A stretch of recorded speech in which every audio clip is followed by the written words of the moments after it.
Tra poco qui a News Padova parleremo del Carnevale di Quinto, dove siamo, e molte altre notizie alle 20:30 in nostra compagnia.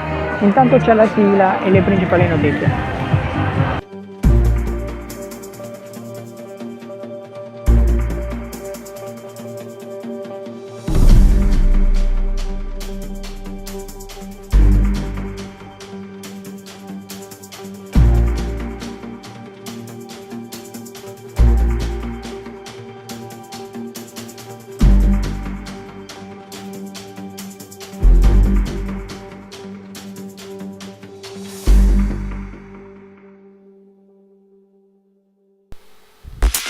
Si è insediato oggi il nuovo commissario di Padova.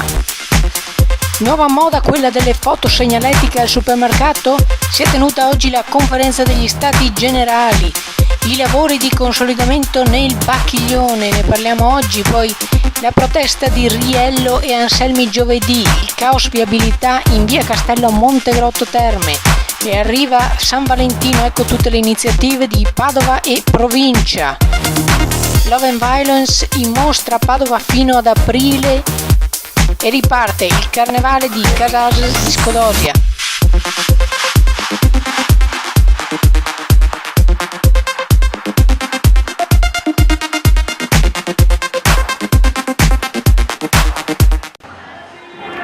Comincerà tra poco più di 10 minuti il Carnevale qui a Quinto. Nel frattempo vediamo le principali notizie.